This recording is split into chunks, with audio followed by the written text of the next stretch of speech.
ఏంటమ్మా, ఏమైంది? ఏమీ లేదవ్వా. నీ బాధ నేనర్థం చేసుకోగలను. ఈ ఇంటికి వచ్చిన నిహారిక ఈ ఇంట్లోనే తిష్ట వేసుకుందని కదా. ఇంటి బయట అమ్మగారి కోసం పనిచేసేవాళ్లు అమ్మగారికి మంచి చెయ్యాలని చూస్తారు. కాని అమ్మగారు ఇంటికి తీసుకొచ్చిన వాళ్లు వెన్నుపోటు పొడవాలని చూస్తున్నారు. అమ్మగారు నమ్మితే నెత్తిమీద పెట్టుకుని చూసుకుంటారు. కానీ ఆ విషయం ఎవ్వరూ అర్థం చేసుకోవట్లేదు. బంగారు గుడ్లు పెట్టే బాతుని కోసేసినట్టు వచ్చినవాళ్లు స్వలాభం కోసం అమ్మగారికి ద్రోహం చేస్తుంటారు. మరి అలాంటి వాళ్ళకి ఎలాంటి శిక్ష ఉండదా? తప్పు చేసిన వాళ్లకి శిక్ష ఖచ్చితంగా పడుతుంది. వాళ్ల కర్మ వాళ్ళని వదిలిపెట్టదు. కానీ అమ్మగారు ఏం తప్పు చేశారని ఇంత శిక్ష అనుభవిస్తున్నారు. నువ్వే చెప్పావుగా అవ్వా, అమ్మతో వచ్చిన వాళ్ళు మంచివాళ్ళు కాదు అని. అరే, వాళ్ళు ఎప్పటికీ మారరా అవ్వా? వాళ్లకి మానవత్వంతో నడవటం చేతకాదమ్మా. నాకేమనిపిస్తుందంటే అమ్మగారు ఆమెలోని మంచితనాన్ని వదిలేస్తే ప్రశాంతంగా ఉంటారేమోనని అనిపిస్తుందమ్మా.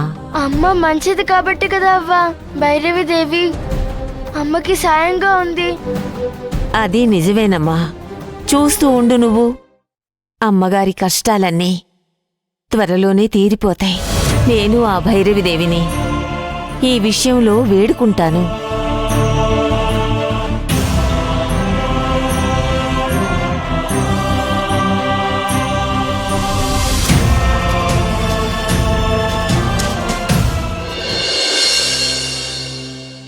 హలో మేడం, ఆంటోనీ సర్కిల్ దగ్గరికి వస్తున్నాడు. అవునా? మేము ఇక్కడే ఉన్నాం. ఈరోజు వాడు తప్పించుకునే ప్రసక్తే లేదు.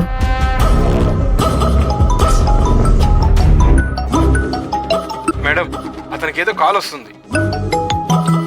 ట్రాక్ చేసి కనెక్ట్ చేయండి.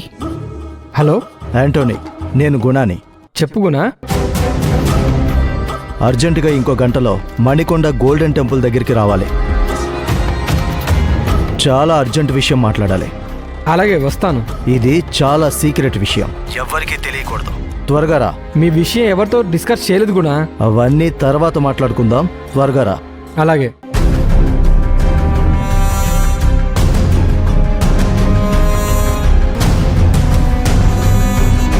కళ్ళు దొబ్బేయాలని బాస్.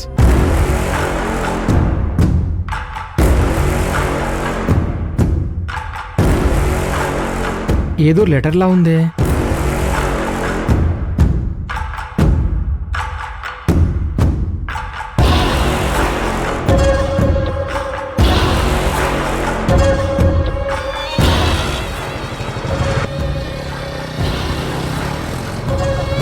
మేడం, ఆంటోనీ వెళ్ళిపోతున్నాడు.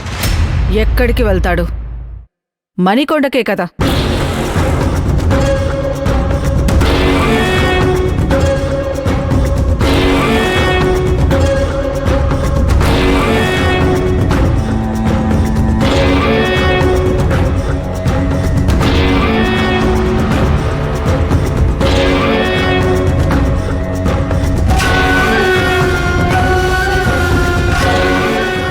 ఇటెల్లుంటాడా?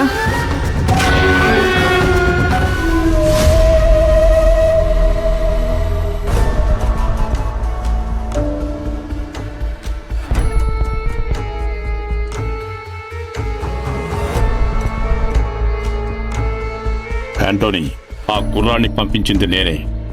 గుణ చెప్పినట్టు నువ్వు మణికొండ గోల్డెన్ టెంపుల్ దగ్గరికి రావద్దు. చిలుకూరి బాలాజీ టెంపుల్ దగ్గరికి రా. అక్కడి నుంచి రైట్ సైడ్ సెకండ్ క్రాస్ లో ఓ కన్స్ట్రక్షన్ బిల్డింగ్ ఉంది. అక్కడికి ఒక గూడ్స్ వెహికల్ తీసుకునిరా. ఎవ్వరికీ తెలియకూడదు.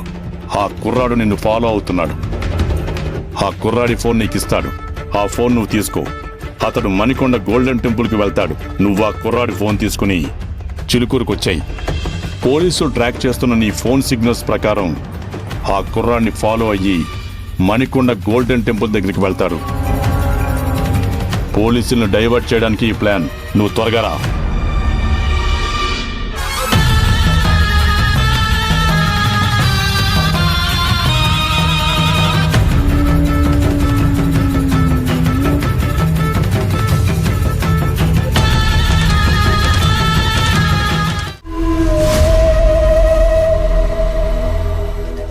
ఒక చెరుకు రసం ఇవ్వమ్మా.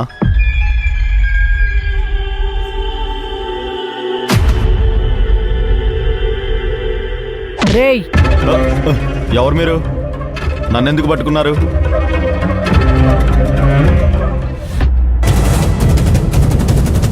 గుణవి కాదా నువ్వు? గుణానా? వాడెవడు? మీరెవరిని చూసి ఎవరు అనుకుంటున్నారు? ఎవరు మీరు? పోలీస్. అయితే సారీ, పొరపాటు జరిగింది. హలో మేడం, వాడు మణికొండ సర్కిల్లో ఉన్నాడు మేడం. మేము అక్కడే ఉన్నాం. ఎక్కడున్నాడు?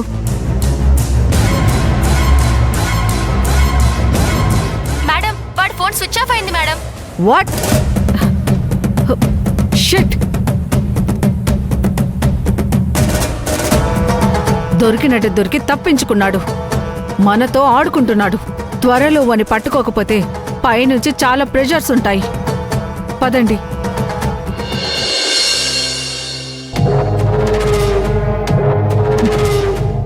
ఇల్లు వదిలిపెట్టి వెళ్ళిపోవాలా? ఛ!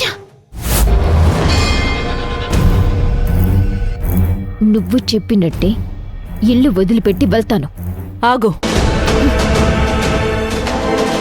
నువ్వొచ్చి నా ప్లాన్ అంతా నాశనం చేశావు. నేనిక్కడి నుంచి బయటికి వెళ్తాను.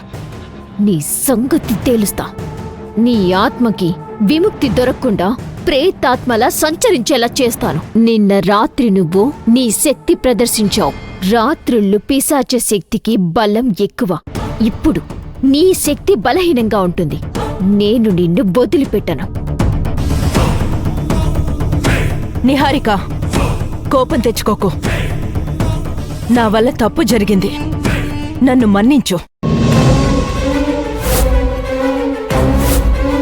నేను శివగామి వదినను.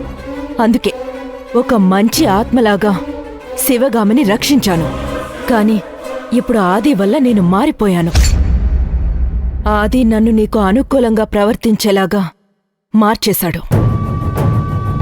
నీకు అండగా తోడుగా ఉండమని నాకు హితబోధ చేసి పంపించాడు. నీతో చేతులు కలపడానికి ఇప్పుడు నేను సిద్ధంగా ఉన్నాను. నువ్వు మిస్ అయిన ఆ అవకాశాన్ని నేను మళ్ళీ సృష్టిస్తాను. నాకు కొంచెం టైం ఇవ్వు. ఇంట్లో ఏదైనా చేసి మళ్ళీ ఒక గొడవని సృష్టిస్తాను.